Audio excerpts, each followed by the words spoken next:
সবাই বলছে এই মুহূর্তে বাংলাদেশের জন্য আন্তর্জাতিক অঙ্গনের বন্ধুদের কাজে লাগানোর সময় এসেছে। বিশেষ করে গত কয়েকদিনে লাখেরও বেশি রোহিঙ্গা যখন বাংলাদেশে প্রবেশ করেছে এবং আরো অনেকে অপেক্ষা করছে সীমান্তের উপরে অনুপ্রবেশ করতে, ঠিক তখন প্রশ্ন উঠেছে বাংলাদেশের পক্ষে এই চাপ সামাল দেওয়া কতটুকু সম্ভব। কেউ কেউ প্রশ্ন তুলছেন মানবাধিকারের উদাহরণ টেনে তাদেরকে আশ্রয় দেওয়াটাই যুক্তিযুক্ত, কেউ কেউ আহ্বান জানাচ্ছেন। এখন প্রশ্ন হলো, বাংলাদেশ নিজের কোনো কাজের জন্য নয়, যে ঝামেলা তার উপর এসে পড়লেও সেটি মোকাবেলা করবে কিভাবে, সে বিষয়ে জানার জন্য আজ আমরা আমাদের তিনজন আমন্ত্রিত অতিথি আছেন। তারা সবাই আপনাদের খুব পরিচিত, তারপরেও অনুষ্ঠানের নিয়ম অনুযায়ী পরিচয় করে দিচ্ছি। আমার সঙ্গে রয়েছেন রাষ্ট্রদূত জবির, আপনাকে স্বাগত জানাচ্ছি। আমাদের সঙ্গে রয়েছেন নিরাপত্তা বিশ্লেষক, সাবেক নির্বাচন কমিশনার, অবসরপ্রাপ্ত brigadier general M Shakhawat Hossain, আপনাকে স্বাগত জানাচ্ছি। আমার সঙ্গে রয়েছেন সাবেক মন্ত্রী পরিষদ সচিব সাদত হোসেন, আপনাদের তিনজনকে স্বাগত জানাচ্ছি। আমি আনোয়ার সাদি আপনাদের সঙ্গে আছি। আপনারা দেখছেন জনতন্ত্র গণতন্ত্র। আজ আমাদের আলোচনার বিষয় প্রসঙ্গ রোহিঙ্গা। আমি শুরুতে আপনার কাছে যেতে চাই জনাব সাদত হোসেন।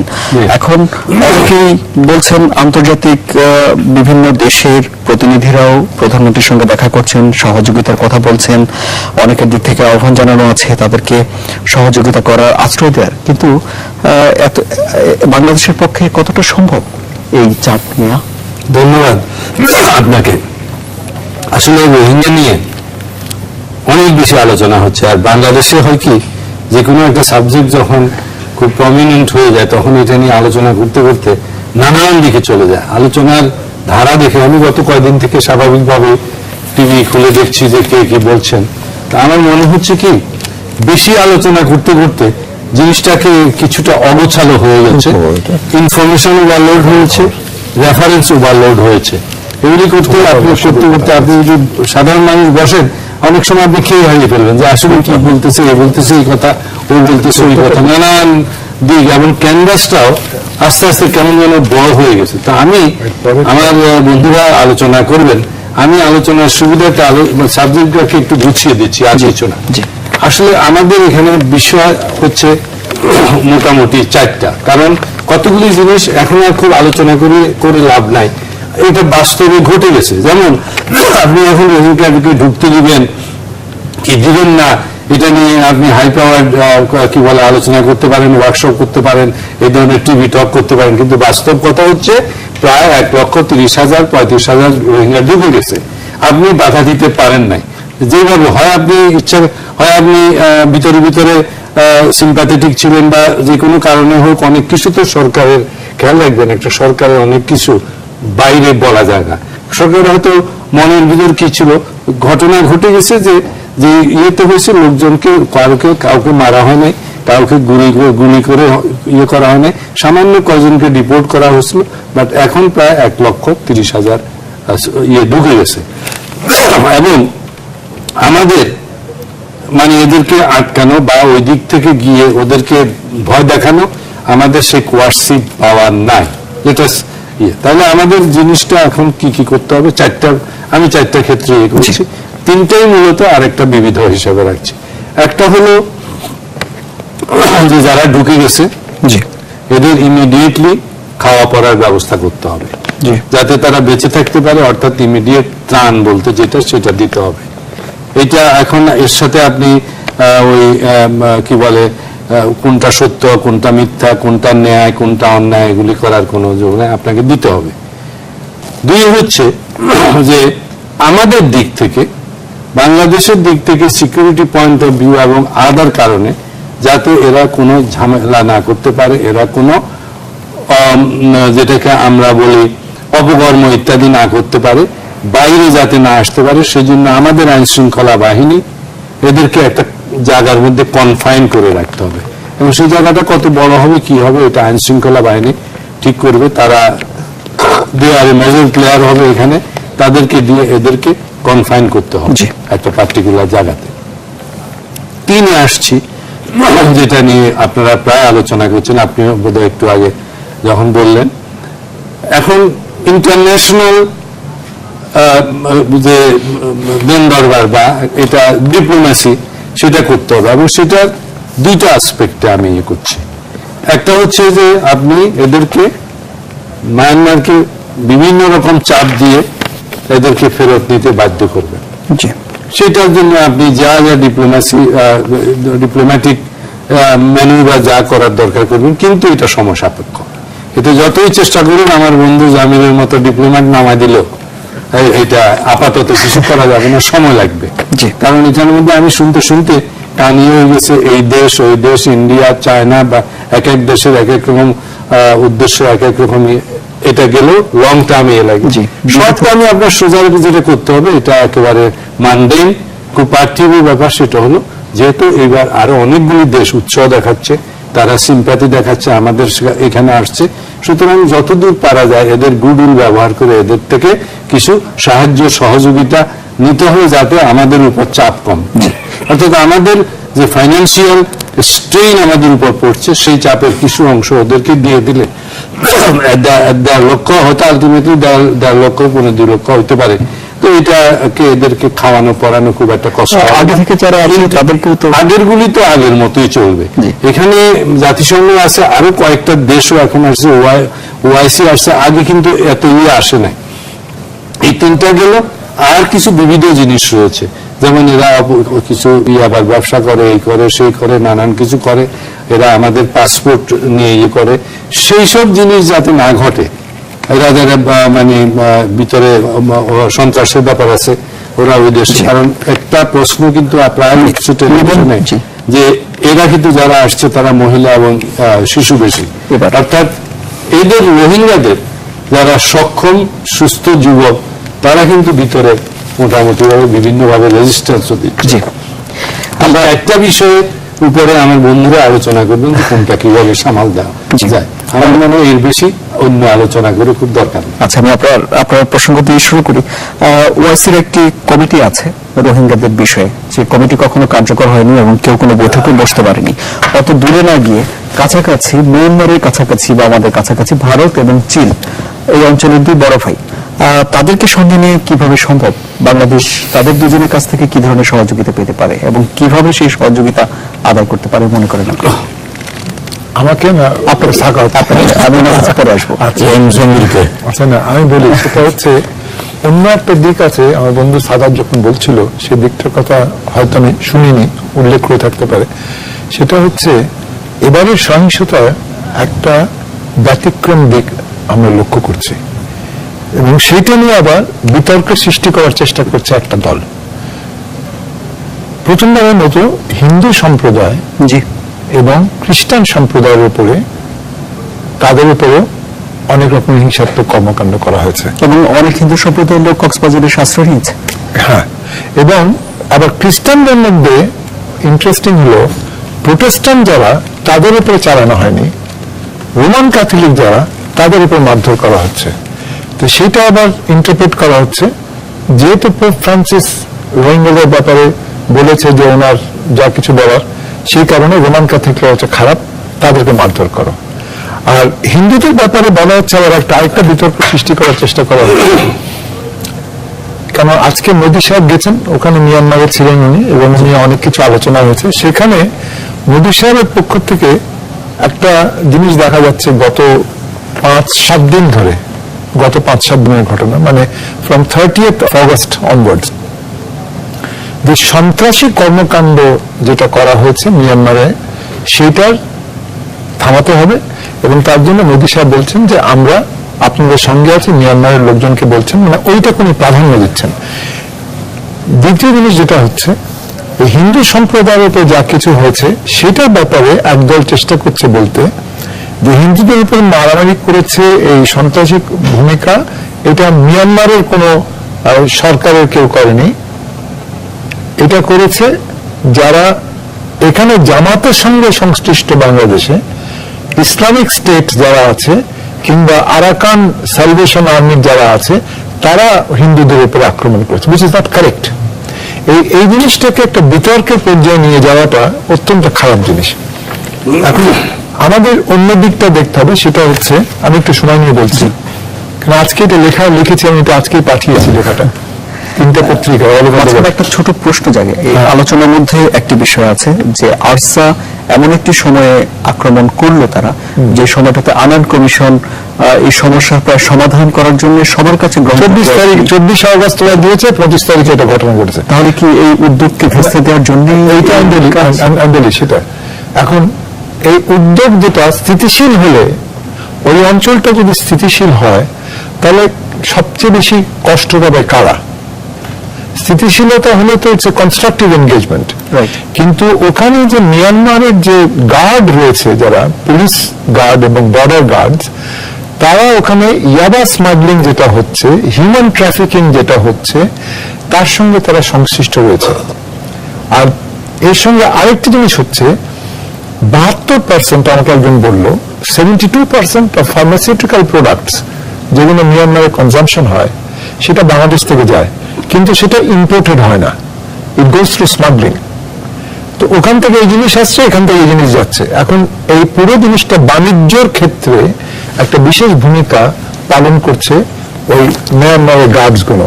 যদি অস্থিতিশীল থাকে, তাহলে তো এইগুলো বন্ধ করা যাবে না, এটা চলতে থাকবে, তবে পয়সা রোজগারও চলতে থাকবে। So that is the main reason. এখন আরাকান সালভেশন আর্মি নাম করে যারা ব্যবহার করেছে, তাদের যে রিপ্রেজেন্টেটিভ, তাদের সহযোগী যারা বলেন, রিপ্রেজেন্টেটিভ মানে সহযোগী, ব্রিটেন থেকে সে একটা তারা দিয়েছে বিবৃতি, বিবিসিতে সেটা দিয়েছে। তারা বলেছে, আমরা কোনো মতেই কোনো কারণে জিহাদিস্ট কোনো কারোর সাথে আমরা সম্পৃক্ত নই, এবং আমাদের সাথে কোনো রকমের হিংসাত্মক ব্যাপারে কোনো রকমের সহযোগিতা আমরা, we are very plain and simple, we want the Annan commission report to be implemented. আরো অনেক কিছু বলেছে তারা, এবং সেইটার ভিত্তিতে করেই কিন্তু পরবর্তীতে আমরা দেখতে পাচ্ছি মালালা ইউসুফজাই যে ব্রিটেনে আছে, তিনি তার বক্তব্য দিয়েছেন, সমর্থন করেছেন এবং বলেছেন যে এরকম ইত্যাদি যা কিছু করার। কিন্তু আরেকটু জিনিস আজকে দেখছি আমরা, যে আমাদের একজন নোবেল প্রাইজ উইনার, তিনি জাতিসংঘে প্রফেসর ইউনুস, তিনি বলছেন যে আমাদের জাতিসংঘের নিরাপত্তা পরিষদের উচিত হবে এই ব্যাপারে সক্রিয় ভূমিকা পালন করা এবং জাতিসংঘ। কিন্তু এই সঙ্গে জড়িয়ে আছে অন্যান্য ডিপ্লোম্যাটিক দিক আছে, যেটা হচ্ছে যে এখানে টার্কিশ পররাষ্ট্রমন্ত্রী ওনার আসা, ইন্দোনেশিয়ান পররাষ্ট্রমন্ত্রী আসা, মালয়েশিয়ান পররাষ্ট্রমন্ত্রী তিনি কুয়ালালামপুর থেকে তার বিবৃতি দেওয়া, তারপরে মালদ্বীপ তার দ্বিপাক্ষিক সম্পর্কে বাণিজ্য ক্ষেত্রে কেটে ফেলা, তারপরে টার্কিশ প্রেসিডেন্ট নিজে ফোন করছেন, তিনি অং সান সুকির সাথে কথা বলেছেন, বাংলাদেশেও কথা বলেছেন, মাননীয় প্রধানমন্ত্রীর সাথে, রাষ্ট্রপতি। কিন্তু মজার কথা হচ্ছে অং সান সুকির রেসপন্সটা কি? উনি রেসপন্স দিয়েছেন যে আপনারা যদি একটা দিক দেখছেন, you only looking at the tip of the iceberg, quote on quote, you are not looking at the bottom. এবং এই জিনিসটা আমরা কোনো হিংসাত্মক কর্মকাণ্ডের সঙ্গে লিপ্ত নই। And she has totally completely deleted the prospect যে 1,35,000 যে বললো, উনি বললেন, আমি জানার মতো 1,25,600 বাকিটা আরো বেরিয়েছে। তো সেই ব্যাপারে কোনো উক্তি উনি করেননি। তো এখন আপনার coming back to your question, যেটা হচ্ছে যে ভারত এবং চীন, they are the two important ball players. এবং সবচেয়ে গুরুত্বপূর্ণ দিক হচ্ছে, কদিন আগেই ব্রিক্স সামিট হলো চায়নায়, সেখানে রাশিয়াও ছিল, কিন্তু ব্রিক্স সামিটে কোনো একটা মন্তব্য হয়নি রোহিঙ্গা সম্পর্কে। দ্বিতীয়ত, দাগিস্তান নিয়ে বরং উল্টো পুতিন সাহেব তিনি বলেছেন দাগিস্তানের লোকজন তারা কুর্দিস্তানে ঢুকে এবং অন্যান্য জায়গায় একটা অস্থিতিশীল পরিবেশ সৃষ্টি করছেন সিরিয়াতে, তাদেরকেও তিনি সমর্থন করছেন না। চেচনিয়ার যারা ব্যক্তিবর্গ যারা বলেছে, বক্তব্য রেখেছে, সে ব্যাপারে তিনি হুঁশিয়ারি দিয়েছেন। তো এখন যদি রাশিয়া, চায়না, ভারত মুখ বন্ধ করে থাকে ব্রিক্স সম্মেলনে গিয়ে, তাহলে তো প্রশ্ন উঠছে, তাহলে রুয়ান্ডা যখন ঘটনা ঘটেছিল, রুয়ান্ডার থেকে প্রায় 7.5 লক্ষ লোককে বহিষ্কার করে পাঠিয়ে দিয়েছিল বুরুন্ডিতে এবং উগান্ডায়, তখন প্রশ্ন উঠেছে, তাহলে তাই যদি হবে, তাহলে কেন এখানে মানবাধিকার লঙ্ঘনের কারণে এখানে এথনিক ক্লিনজিং হিসেবে ধারণা করে কেন এটাকে ইন্টারন্যাশনাল ওয়ার ক্রাইমস ট্রাইব্যুনাল হবে, যেটা কিনা হলো শেষ পর্যন্ত। তো আমি বলবো যে চায়না এবং ভারতকে আমাদেরকে পরিষ্কারভাবে বলা উচিত যে তোমরা এ ব্যাপারে সচেতন হয়ে সরাসরি পদক্ষেপ নাও। এবং এইটা কিন্তু মোদী সাহেব গেছেন, উনি আমার জানা মতে, আমি খবর পুরোপুরি জানি না, আপনি হয়তো বেটার জানবেন কি মনে দুজন জানবেন, উনি সরাসরি কোনো মতে কোনো কিছুই বলেননি 1,35,000 ব্যক্তি যারা এসছে এখানে তাদের ব্যাপারে। জি, আমি একটু জেনারেল শাখাওয়াত হোসেন, নিরাপত্তা বিষয়টা তো আমি আপনার কাছে জানতে চাইবই, কিন্তু তারপরেও আগেও অনেকে এসেছে। বলা হয়ে থাকে যদি 20 লাখ রোহিঙ্গা হয়ে থাকে মোট জনসংখ্যা, তার 6 লাখই বাংলাদেশে কোনো না কোনো ভাবে চলে এসেছে এবং তাদের উপস্থিতি বাংলাদেশের জন্য খুব একটা ভালো হয়েছে সেটি বলা যায় না। জনশক্তি রপ্তানিতে প্রভাব পড়েছে, আইন শৃঙ্খলা পরিস্থিতিতে প্রভাব পড়েছে, বলা হচ্ছে যে মাদক চোরাচালান বেড়েছে ইত্যাদি ইত্যাদি। এইসব পরিস্থিতিতে এখন আন্তর্জাতিকভাবে অনেকেই চাচ্ছেন বাংলাদেশের রোহিঙ্গারা আসুক, কিন্তু বাংলাদেশ উনি 4টি বিষয় বললেন, খাওয়া পড়া দেয়া, নির্ধারিত জায়গায় রাখা, আন্তর্জাতিকভাবে চাপ প্রয়োগ করা, এটি একটি সমাধানের বিষয়। আরান কমিশন একটি সমাধানের কথা বলছিল, কিন্তু তারপরেও তো বাংলাদেশের উপরে চাপ হচ্ছেই। এর শেষ কোথায়, এর সমাধান কোথায়? আমি শেষ দেখি না, টু বি ভেরি ফ্র্যাঙ্ক। যতক্ষণ পর্যন্ত জামিল একটু আগে যেটা বললেন, রুয়ান্ডাতে হয়েছে, কসোভোতে হয়েছে, বসনিয়া হার্জেগোভিনাতে হয়েছে, যতক্ষণ পর্যন্ত China, India is not know factor, যতক্ষণ পর্যন্ত ইউনাইটেড নেশনস অ্যান্ড আমেরিকা বড় ফ্যাক্টর, আমেরিকা বড় ফ্যাক্টর এখানে। আমি চায়নাকে কোনো ফ্যাক্টর মনে করি, ভারতকে কোনো ফ্যাক্টর মনে করি না, এই কারণে যে ভারত এবং চায়না দুজনে কিন্তু একটা প্রতিযোগিতা আছে মায়ানমারে এবং ইনভেস্টমেন্টের বিষয় আছে। চাইনিজদের সাথে আমাদের কতখানি রিলেশন গভীর আছে তো আমি জানি না। আমরা কেন চায়নাকে, ভারত তো ভারতের জায়গাতেই আছে, আমরা কেন চায়নাকে অ্যাপ্রোচ করছি না এই বিষয়ে? কারণ আপনাকে মনে রাখতে হবে, আং সান সুকি জিরো, তাকে এরদোয়ান টেলিফোন করুক অথবা মিস্টার ট্রাম্প টেলিফোন করুক, দ্যাট ডাজ নট ম্যাটার। এইমাত্র আমি বিবিসি শুনছিলাম, তার যে বায়োগ্রাফার আছেন ব্রিটিশ, তিনি বলছেন যে আং সান সুকি যে সমস্ত কথা বলেছেন তার সাথে ট্রাম্পের তো কোনো তফাৎ দেখছি না। This is what he has said. তো কাজে ওনার সাথে কথা বলে কোনো কিছু হবে না। তো উনি যে কথাটা স্টেটমেন্টে দিয়েছেন যে কিছুই হয় নাই, nothing has happened, army is doing nothing, তার কারণ হচ্ছে উনি এখন আর্মির পকেটের ভিতরে আছেন। তাকে বলা আছে আপনি যেভাবে বলবেন, কারণ 3টি মিনিস্ট্রি তো ওনার কাছে নেই, যেগুলো মিনিস্ট্রি এই কাণ্ডটা করছে। আমি কালকে এক জায়গায় বলেছি, আজকেও বলছি যে commander in chief, all forces commander general Min আং ইলাং, তিনি বলেছেন that this is the final solution, more or less. Statement উনি দিয়েছেন বিভিন্ন মিডিয়াতে, ওয়ার্ল্ড মিডিয়াতে, যে এর আগে সরকাররা বেঙ্গলি প্রবলেম, বেঙ্গলি কোশ্চেনে কিছু করে নাই, this government is going to solve this problem. তো এটা কি ইকো করে, কি ইকো করে ফাইনাল সলিউশন? হ্যাঁ, ফাইনাল সলিউশন। তার মানে আপনি এখন যদি সিএনএন এর আপনি স্যাটেলাইট গুলো দেখেন, ছবিগুলো পুরা স্কচ দি আর্থ বলে আমাদের, এটা মানে একেবারে বার্ন করে ফেলছে সমস্ত ভিলেজ। এটা অন্য যেভাবে বলুক যে অমুক আরসা জঙ্গি, তো অমুক জঙ্গি, তাদের দিক দিয়ে ঠেকে গেছে, দে আর ট্রাইং টু রেজিস্ট। 3টি মিনিস্ট্রি, একটি হচ্ছে বর্ডার মিনিস্ট্রি, একটি হচ্ছে হোম মিনিস্ট্রি, আর একটি হচ্ছে ডিফেন্স মিনিস্ট্রি। 3টি হচ্ছে সার্ভিং লেফটেন্যান্ট জেনারেলস আর দি মিনিস্টার, এবং এদের ব্যাকগ্রাউন্ড আমার কাছে আছে লেখা, আমি এত ডিটেলে যাচ্ছি না। All of them including mister senior general Min Aung Hlaing, united nation বলছে all of them are suspect of war crime. এখানে না, কাচিন, শান, এসব জায়গায় এরা অপারেট করেছে এবং একই ধরনের মেসেজ করেছে। আপনি মনে রাখতে, বার্মা আর্মিতে হার্ডলি 0.1% অন্য কোনো জাতির লোক আছে, তো বেমার ছাড়া এখানে কেউ নাই। তো কাজে আমরা কারোর সাথে ডিল করছি, আমরা ডিল করছি এক ধরনের কতগুলো রোগ টাইপের লোক, যারা মোটামুটি ফাইনাল সলিউশনের কথা বলছে, যেটা দ্বিতীয় বিশ্বযুদ্ধের সময় করা গেছে। তো এদের সাথে আমরা ডিল করছি। এখানে ডিপ্লোমেসি কতখানি কাজ করবে আমার জানা নেই, এখানে একটা চাপ কাজ করবে। এখন কি ধরনের চাপ? যে ধরনের চাপ ওয়ার্ল্ড ওয়াইড আমরা দেখেছি, যখন আপনার এথনিক ক্লিনজিং শুরু হয়েছে, এটা এটা তো এরদোয়ান সাহেব বলছেন যে জেনোসাইড।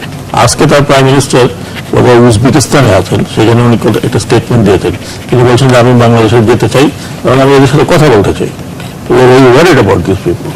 হ্যাঁ, এখন আমাদের এখানে 5 লাখ আছে, পাকিস্তানে 1 লাখ, ইন্ডিয়াতে 40,000, তারপরে প্রায় 60,000, 40,000 মালয়েশিয়াতে, 20,000 ইন্দোনেশিয়াতে। তো রোহিঙ্গা থাকে ওখানে এখন যারা আছে তারা এককভাবে কিছু করছে না, ওখানে আরো কয়েকটি সংগঠন আছে যেটা আরাকান থেকে ফাংশন করে। একটা হচ্ছে আরাকান লিবারেশন আর্মি, দুটো, আরাকান লিবারেশন আর্মি কেইন আর একটা আরাকান লিবারেশন আর্মি কচিন, এরা আরাকান থেকে ফাইট করছে। কাজেই এই যে আরসা যেটা গঠিত হয়েছে, আরসা আপনি আগেরগুলো বাদ দিতে হবে, কারণ এরা আবার নিউ জেনারেশন, যেটাই বলি আমি, ইনসার্জেন্ট বলি, যাই বলি, নিউ জেনারেশন, এসব ইয়াং পিপুল। আগেরগুলো তো ছিল আপনার যারা ছিল তার ওই অর্গানাইজেশন আর নেই। এখন কফি আনানের ওই ব্যবহার পরে পরে এরা করেছে, কারণ এটা যেভাবে যে জায়গাগুলোতে করেছে এগুলো এক জায়গায় না, 12টি জায়গা। তো 12টি জায়গা হঠাৎ করে কিন্তু কফি আনান অ্যানাউন্স করলো তার 24 ঘন্টার মধ্যে অ্যাটাক করতে পারে না। তার মানে ধরে প্রিপেয়ার্ড, এটা কোইন্সিডেন্স। কফি আনান 24 তারিখে বলেছে, এটা 25 তারিখ হয়েছে। এবং তাদের কথা খুবই সিম্পল, সবাই বলছে আমরা তো কোনো আলাদা রাষ্ট্র চাচ্ছি না, আমরা মিয়ানমার থেকে বিচ্ছিন্ন হতে চাচ্ছি না, আমরা চাচ্ছি যে আমাদের রাইটটা যেন স্টাবলিশড হয়, আমরা মিয়ানমারের মধ্যে থাকতে চাই, আমরা পার্ট অফ মিয়ানমার। এটা এশিয়া টাইমস ইন্টারভিউতে প্রত্যেকেই এটা বলছে যে আমরা তো আলাদা রাষ্ট্র করে আরেক রাষ্ট্রের সাথে যাবো বা এমন কোনো কিছু। এবং তারা ডিনাই করেছে যে বাঙালি হিসেবে যে পরিচয় দেওয়া হচ্ছে সেটি তারা মানে। সেটা তো ডেফিনেটলি, এটা তখন এই ইতিহাস বলতে বলতে অনেক লম্বা লম্বা ইতিহাস বলতে ওগুলো বাদিয়ে দিলাম, কারণ ডক্টর সারা যেটা বলেন এটি সবাই আলোচনা করতেছে, এত ইতিহাস বলার দরকার নেই। বাট আমি যেটা মনে করি যে আমাদের সরকারের কাছে all options must be open, এবং সেই অপশনের প্রথম অপশন হচ্ছে, যেহেতু এর আগে এইভাবে এতগুলো রাষ্ট্র কথা বলেনি, এবং আপনাকে মনে রাখতে হবে যে টার্কি, মালয়েশিয়া, ইন্দোনেশিয়া, এরা খুব গুরুত্বপূর্ণ রাষ্ট্র কিন্তু টু দ্য ওয়েস্ট, মানে যারা ইউরোপ বলেন বা আমেরিকা বলেন, ইভেন ব্রিটেন বহুবার এই স্টেটমেন্ট দিয়েছে। এবং Turkey plays a very important role in link of NATO, এটা মনে রাখবেন, the southern border of NATO.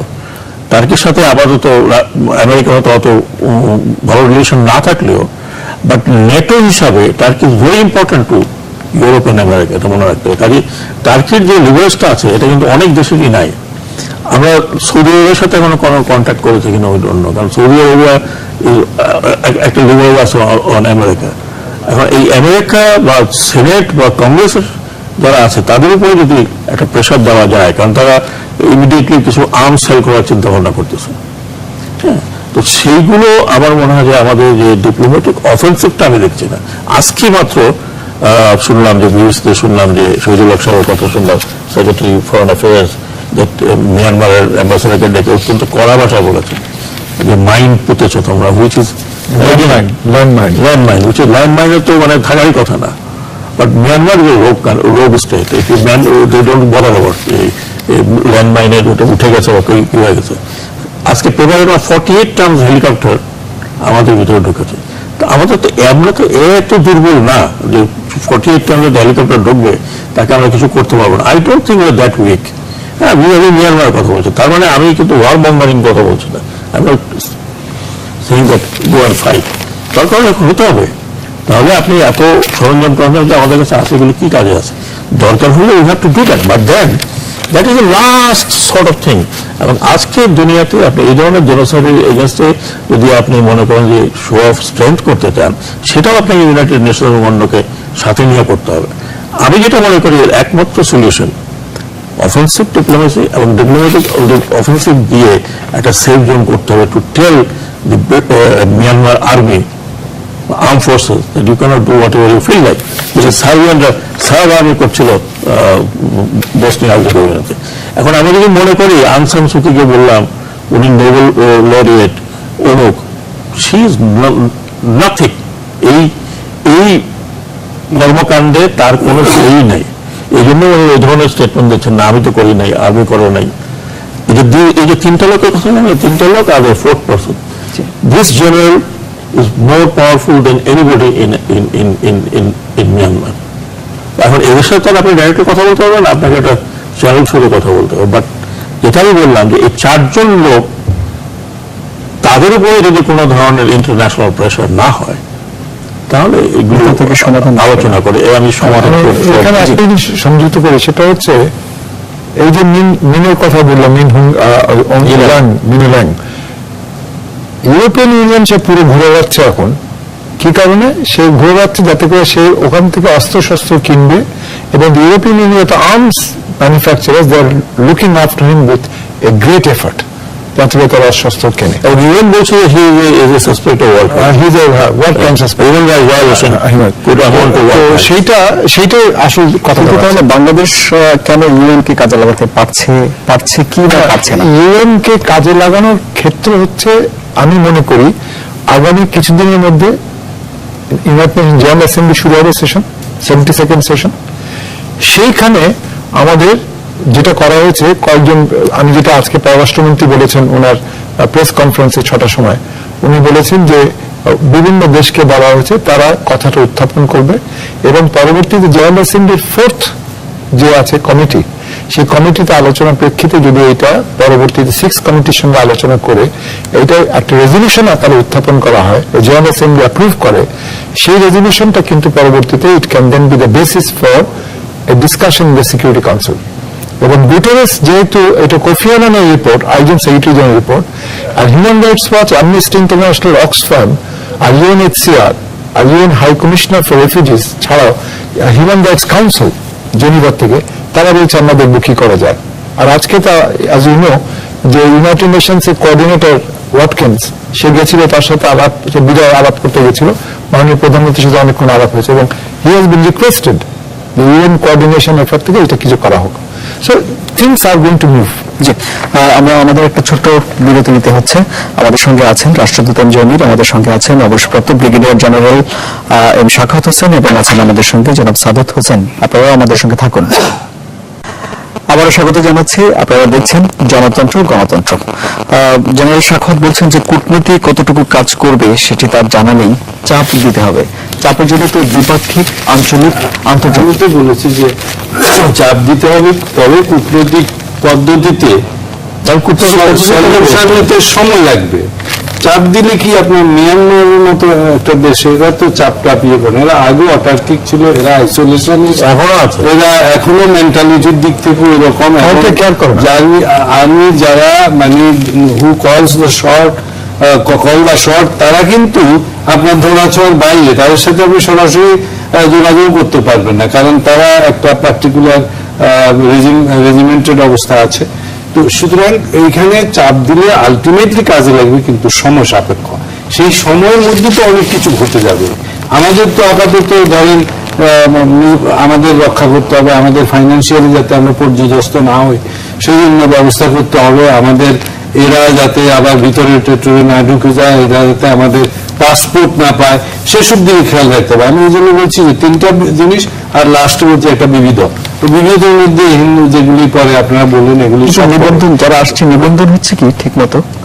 এগুলি করতে হবে, কারণ তাদেরকে তো কনফাইন করতে হবে, তারা যাতে পাসপোর্ট না পায়।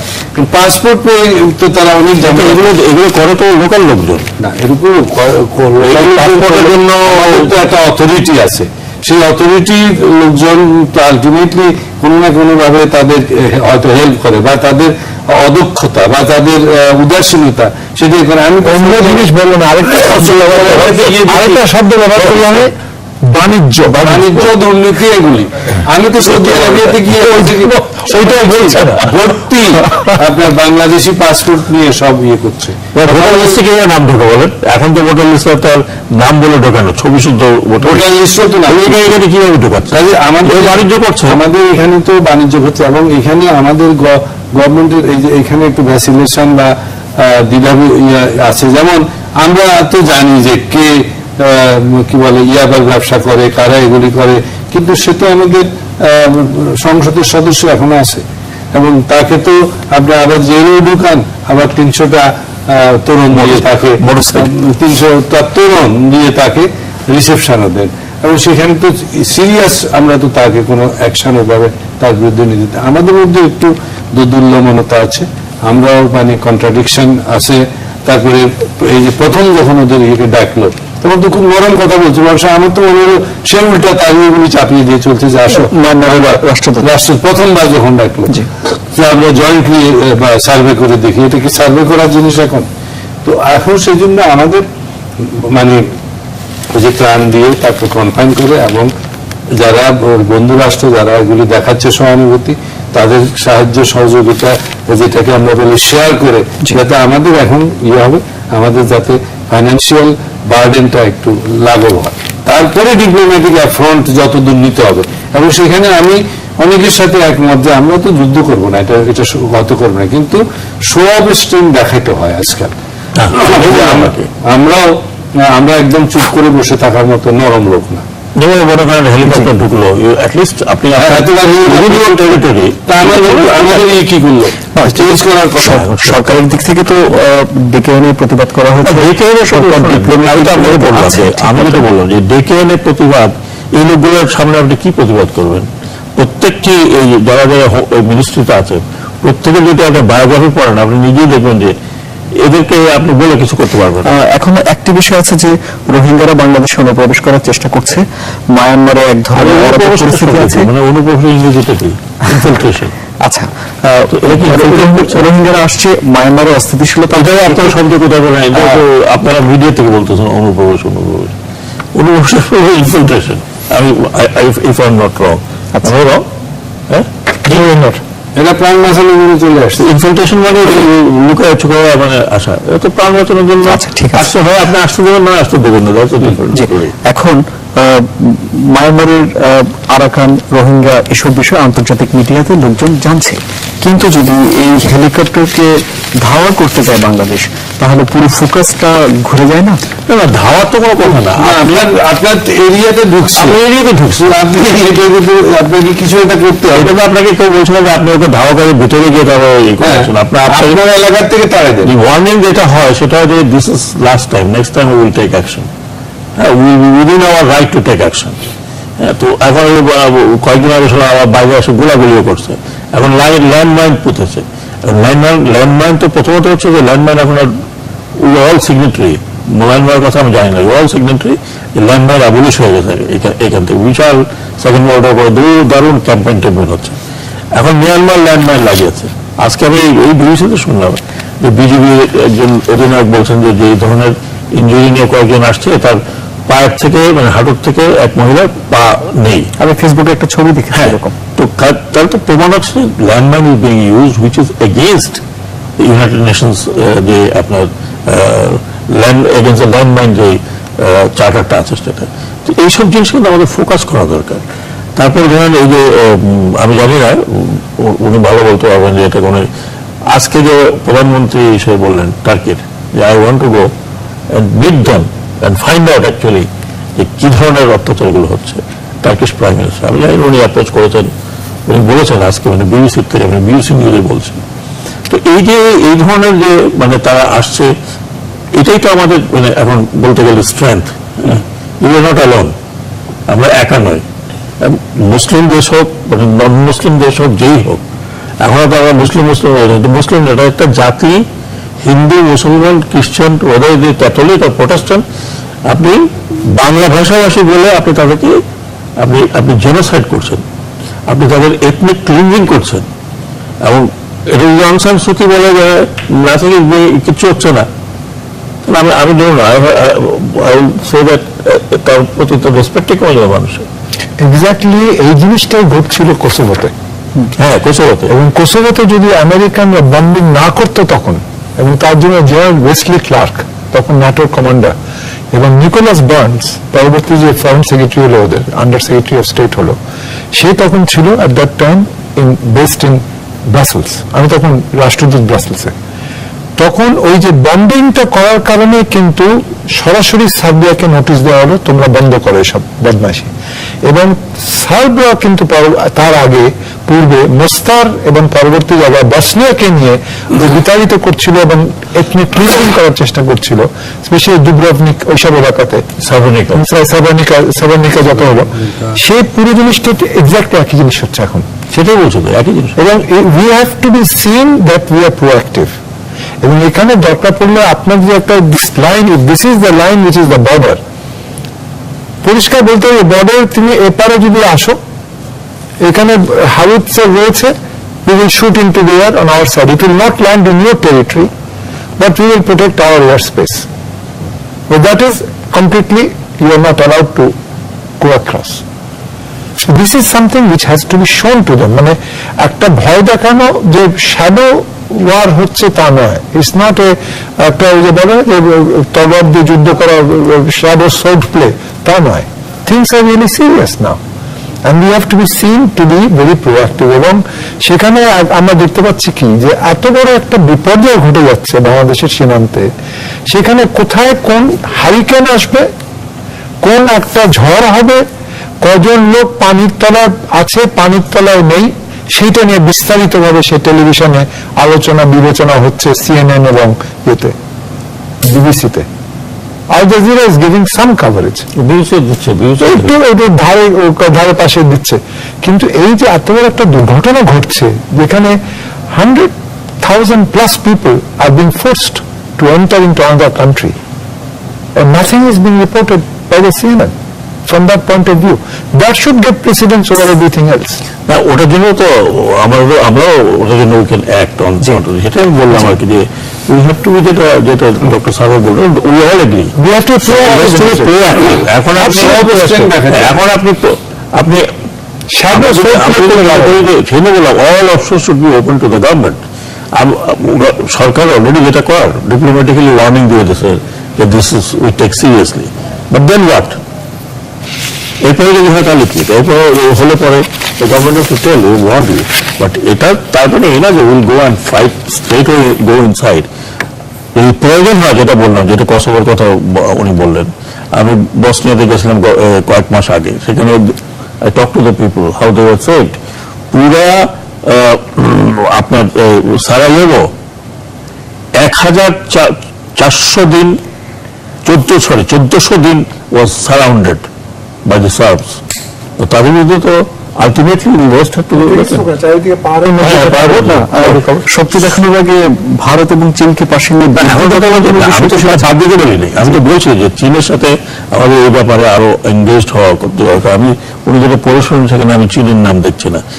China is the only country, যেটা আমি মনে করি আমার study, China is the only country যার এখনো লিভারেজ আছে অন মিয়ানমার আর্ম ফোর্সেস। আর কোন দেশের নেই, ওরা আমেরিকা নাই, কারো নাই। কারণ চায়না অনেকগুলো জায়গায় কিন্তু নেগোসিয়েট করে দিয়েছে, তাদেরকে বলেছে স্টপ ইট, কাচিন, শান, এসব জায়গায় বাধ্য হচ্ছে তাদের সাথে একটা চুক্তি করার। আর মুশকিল হচ্ছে যে 8টা উপজাতির কথা বলা হচ্ছে যে মিয়ানমারের, অ্যাপার্ট ফ্রম ব্রাহ্মার, তার মধ্যে রোহিঙ্গাদের নেই। So what they are going to do? কোথায় যাবে তারা?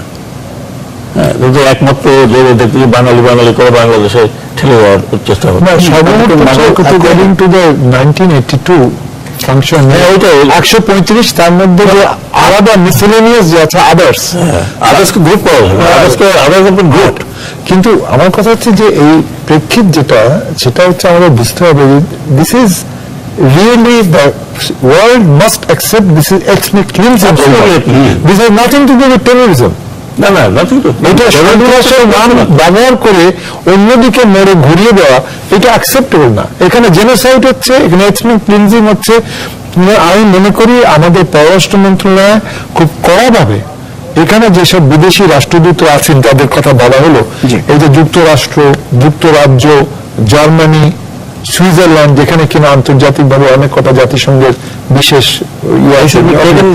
they should be taken there and they should be seen for themselves যে কি হচ্ছে কিনা হচ্ছে।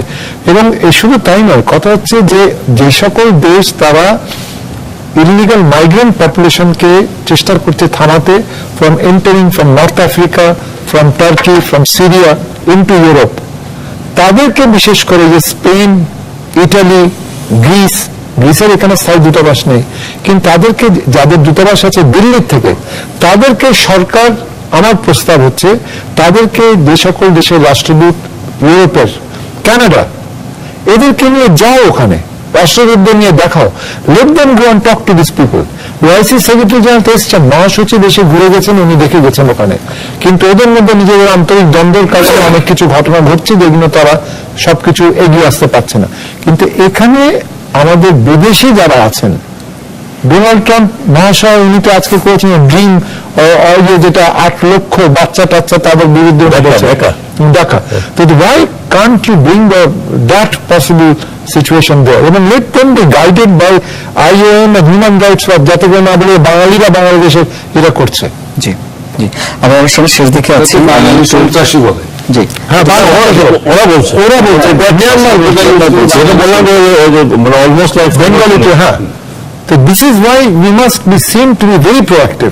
নিয়ে যাও ওদেরকে, নিয়ে ওখানে দেখাও। জি, আমরা অনুষ্ঠান একদম শেষ করবো। আমাদের হাতে আমি 1 মিনিট করে সবার জন্য সময় ভাগাভাগি করি। জনাব ডক্টর সাদাত হোসেন, আপনার জন্য 1 মিনিট, আপনার শেষ কথাগুলো শুনবো অনুষ্ঠানে। আমি তো বলেছি যে প্রবলেম 4টা এবং আমাদের এখন ইমিডিয়েট আমাদের যে প্রবলেমগুলো সেগুলি হ্যান্ডেল করতে হবে এবং ডিপ্লোম্যাটিক যেটা অ্যাফ্রন্ট একদম সোজা কথা, চারদিকে আমাদের প্রচেষ্টা নিতে হবে, দেন দরবার করতে হবে। এবং আমার একটু মনে হচ্ছে চায়নার সাথে আমাদের এনগেজমেন্ট একটু কম হচ্ছে, আরো বাড়াইতে হবে। আমরা অন্যান্য দেশের সাথে যেরকম করছি তার থেকে অনেক বেশি চায়নার সাথে একদম ভিতরে ঢুকে পুরো জিনিসটা বুঝাইতে হবে, পুরো তাদেরকে আমাদের সাইডে আনতে হবে। জি, অনেক ধন্যবাদ। আমি এখানে একটা চায়না আমাদের বন্ধু রাষ্ট্র। চায়নাকে আমরা যদি আমাদের সাইড আনে না, চায়নাকে বুঝতে হবে আরেকটা বন্ধু রাষ্ট্র যেখানে কিনা বিমস্টেকের হেডকোয়ার্টার, যেখানে BICM এর ওরা চেষ্টা করছে বাংলাদেশের সঙ্গে সম্পর্ক স্ট্র্যাটেজিক, সেই সেখানে আপনাকে একটু বলতে তো হবে। সে অবশ্যই এই স্ট্র্যাটেজিক রিলেশনশিপটাকে চায়নাকে তুলে ধরতে হবে চায়নার সামনে, এবং they must be persuaded to understand this. BRICS এত বড় সম্মেলন হয়ে গেল, সেখানে একটা বিন্দু মাত্র আলোচনা হলো না রোহিঙ্গার সম্পর্কে। কেউ তো প্রসঙ্গটা উঠায়নি। সেই জিনিসগুলো আরো 30 সেকেন্ড আপনার শেষ কথাগুলো শুনি। আমি আপনার সামনে বলছি, আপনার সেটা হচ্ছে যে আমাদের সরকারের তরফ থেকে দরকার পড়লে একজন বিশেষ প্রতিনিধি পাঠানো উচিত চায়নাতে, এবং সেখানে বেজিং এ গিয়ে আলোচনা করা উচিত এবং তাদেরকে সম্পূর্ণভাবে বিস্তারিতভাবে ছবি দিয়ে এবং তাদেরকে বলা উচিত যে তোমরা আসো আমাদের সাথে দেখো কি অবস্থা আছে। এটা বাংলাদেশের তৈরি জিনিস, ঘটনা না, এটা একটা সন্ত্রাসী ঘটনা যে সেইগুলো না, এটা হচ্ছে একটা deliberate attempt to create ethnic cleansing. G G, general শাখাত হোসেন।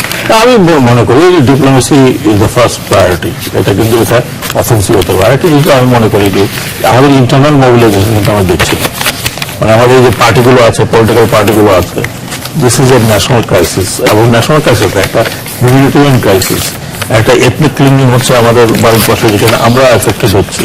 তো সেইখানে আমি তো মনে করি এটা নিয়ে পলিটিক্স করার কোনো বিষয় আছে, কে করলো না করলো, everybody has to now internally mobilise করা দরকার। সরকারের তো একটা স্ট্রেংথ দরকার আছে। গভর্নমেন্ট যদি রং রাস্তা যায়, তাকে রাইট আনার জন্য একটা স্ট্রেংথের দরকার আছে। সেই স্ট্রেংথটা আমার মনে হয় যে ওইটা আমরা দেখছি না, যেটা তাহলে মানে পুরো বাংলাদেশ যদি এই বিষয়ে সোচ্চার হয়, তাহলে কিন্তু ইট ক্যানট বি ইগনোরড।